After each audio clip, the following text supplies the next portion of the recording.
Hey everyone, कैसे आप सब। इस वीडियो में हम बात करने वाले हैं gender issues in school text book and curriculum. So first of all हम जानते हैं व्हाट इज़ जेंडर। जब हमारा जन्म होता है तो हमारे सेक्स के अकॉर्डिंग हमारी पहचान होती है कि बेबी बॉय है और बेबी गर्ल है।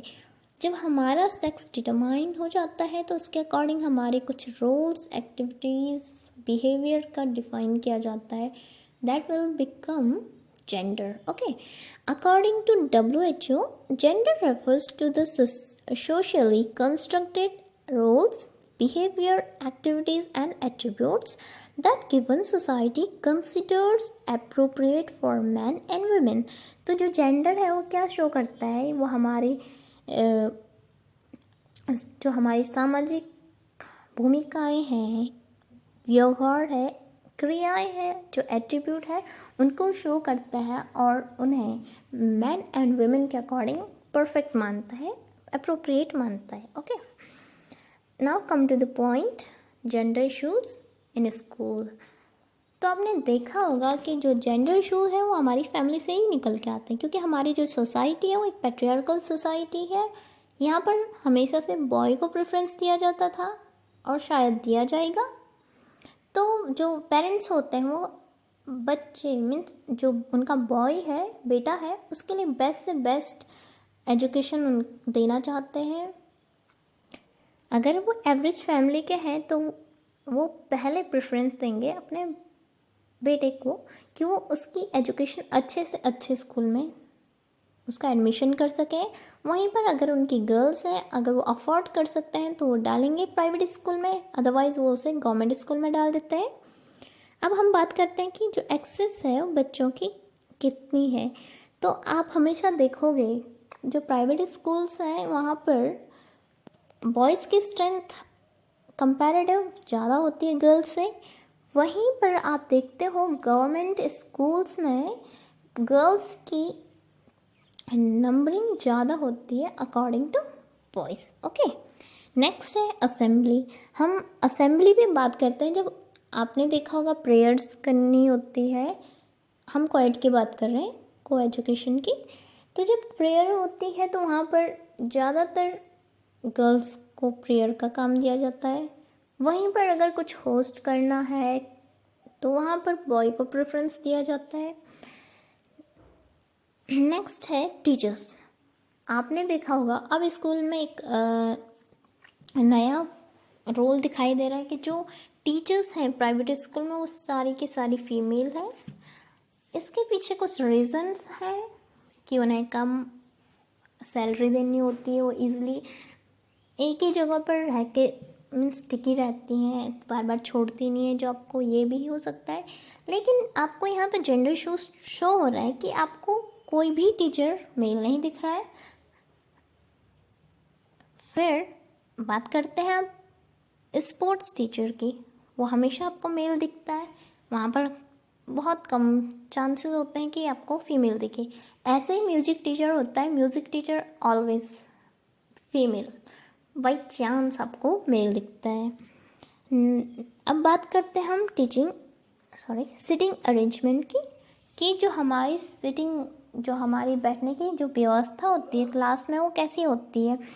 तो जो आपने देखा होगा क्लास में रोज़ बनती है तो एक दो रोज़ बॉय की होती है, एक दो रो गर्ल्स की होती है। आपने बहुत कम ही ऐसे चांसेस देखेंगे जहाँ पर एक ही रो में बॉय और गर्ल्स दोनों बैठे हैं। इसी टाइप से हम स्कूल में देखते हैं, जो हमारे स्कूल में जो बस होते हैं उनके ड्राइवर, जो गार्ड्स होते हैं, मालीज होते हैं, वो सब क्या होते हैं, हमेशा मेल होते हैं। और बहुत कम चांसेस होते हैं कि आपको फीमेल वहाँ पे दिखती है गार्ड में, स्कूल बस ड्राइवर, है ना। तो ये भी एक जेंडर इशू है कि वो हमें हमेशा ही शो होता है ये जेंडर। नाउ बात करते हैं हेड ऑफ द स्कूल की, वो मोस्टली हमें मेल दिखते हैं। Drop out rate according to SR report, जो प्रथम एनजीओ लॉन्च करता है, इसके 2020 के रिपोर्ट के अकॉर्डिंग जो गर्ल्स का ड्रॉप आउट रेट है वो आफ्टर एलिमेंट्री एजुकेशन के बाद बहुत तेज़ी से बढ़ा है। और इसका रीज़न ये है कि जो क्लास 8 तक फ्री एंड कंपलसरी एजुकेशन है, साथ में मिड डे मील मिल जाता है, तो बच्चों का क्या हो जाता है, जो पेरेंट्स होते हैं जो अफोर्ड नहीं कर सकते हैं बच्चों की एजुकेशन को, तो वो क्या कर लेते हैं कि बच्चियों को फ्री एजुकेशन तो दिला देते हैं, लेकिन जब उन्हें उनकी फ़ीस देनी हो, उनके लिए ड्रेसेस सिलवानी हो, उनके लिए बुक्स ख़रीदनी हो, तो वो अपने हाथ खड़े कर लेते हैं और उनकी पढ़ाई छुड़वा के उन्हें घर के कामों में या दूसरे के घरों में काम करने के लिए लगा देते हैं। अब हम बात करते हैं टेक्स्ट बुक की। आपने देखा होगा टेक्स्ट बुक में जो लैंग्वेज शो होती है वो हमेशा मेल सेंटर्ड है। दैट मीन्स वो हमेशा मेल को सपोर्ट करते आई है। आपने देखा होगा कि जो हमारी बुक्स है वो क्या शो करती है कि लाइक डोमेस्टिक वर्क है वो हमेशा फीमेल कर रही हो, अगर कोई केयर गिविंग का वर्क हो या अनप्रेस्टीज वर्क हो, नर्स हो, वो हमेशा फीमेल होगी। वहीं पर आपने देखा होगा कोई प्रेस्टिजियस जॉब है, ऑफिसर है, अर्निंग वर्क जो करेगा वो हमेशा मेल करेगा। इसी प्रकार आप देखते हैं जो इमोशनली जिसे प्रेजेंट करा है, पोर्ट्रे करा है, ऑलवेज वुमेन है। वहीं पे कोई डेयरिंग वर्क है वो हमेशा मेल करके देता है टेक्स्ट बुक में। नाउ आपने देखा होगा जो मैथ्स की बुक होती हैं वहाँ पर जो भी एग्जाम्पल यूज़ किए जाते हैं उसके लिए वो जो लैंग्वेज यूज़ होती है वो हमेशा मेल सेंटर्ड होती है। आपने बहुत सारे एग्जाम्पल देखते हैं कि राम श्याम से इतने साल बड़ा है या राम श्याम से इतने साल छोटा है। तो ये सारे क्या आपको मेल सेंटर जो लैंग्वेज शो हो रही है वहाँ पर बहुत कम रेयर चांसेस होते हैं सीता गीता, है ना। इसी टाइप से आप बीएड की बुक्स पढ़ रहे हैं तो वहाँ पर भी आपने, अगर आप हिंदी मीडियम में हो तो आपने देखा होगा कि वहाँ पर यूज़ होता है विद्यार्थी की जगह यूज़ होता है छात्र, बालक, विशिष्ट बालक, है ना। तो ये भी एक मेल सेंटर्ड लैंग्वेज है जिसे चेंज करने की आवश्यकता है। फिर हम देखते हैं कि जो हमारी टेक्स्ट बुक में है वहाँ पर थर्ड जेंडर मिसिंग है। हम कोई भी बात नहीं करते हैं, थर्ड जेंडर को इंक्लूड ही नहीं कर रहा है। करिकुलम की बात करें तो आपने देखा होगा जो बुक्स ऑथर है वो भी most of the time male है।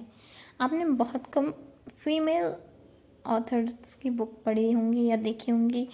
फिर हम ड्रेस की बात करते हैं तो वहाँ पर भी अपने गर्ल्स की ड्रेस कुछ स्कर्ट या उनका कुर्ता हो जाता है। तो ये भी जेंडर इशू शो करता है कहीं ना कहीं।